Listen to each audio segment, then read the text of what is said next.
So the glazed surfaces play an important role in the passive house because they serve as a solar collectors, bringing the light and the heat, whilst also providing a natural ventilation. So locating the majority of glazed surfaces on the south facade, as we already said, helps in achieving the maximal solar gains. While reducing the ones on the northern facade, that will help the use of the insulation within your construction build-up against the winter cold. So the type of glazing and frame is the key feature when we consider the specification and insulation properties of the windows. And passive house will usually feature thermally broken triple glaze units with a maximum U value of 1 and airtight installation. So one thing to bear in mind here again is even though you may be specifying the best product, the best triple glazing product on the market, the large areas of glazing of high thermal performance at best will be between 4 to 6 times worse than the performance of your wall. So we all love obviously designing large areas of glazing and that connection, the daylight coming in, and obviously connection to the outside space.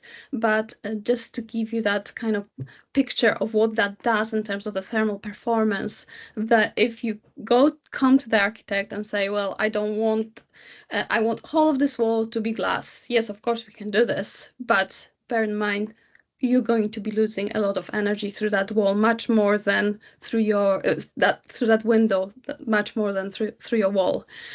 So when you're creating your project brief, I would be taking that into consideration in terms of the kind of areas of glazing you want to specify.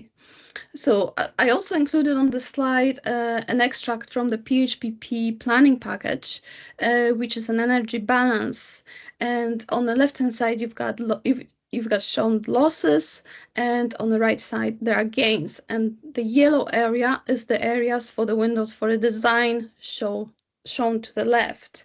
So as you can see, there's actually more losses through the windows for that design that are gains. So with this specific design, you can see that there's a lot of windows on the elevation, but this is the east elevation of the dwelling. Hence, there's more losses because there's only a small window when we can get more solar gain during the day.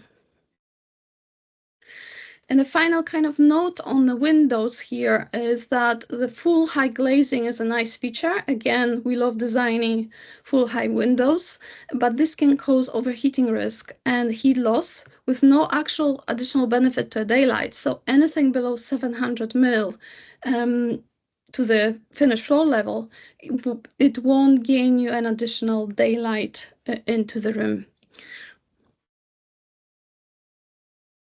So just to summarize the windows, so instead, what you can be considering, you could be more conservative with areas of glazing. And if there is over 25% of glazing on the south facade, you would want to accommodate that external canopy or extended roof shading or brise soleil to limit that summer overheating. So what can you do on the east and west? Obviously, you can extend, you can use your reveals to place the window deeper into the building. You can extend the walls to help you managing, depending on the angles. But you can also employ features like a picture frame view to picture frame the views from those windows and in those key areas. So, and going back again to that southerly position, you want to focus on the southerly aspect for any kind of larger units.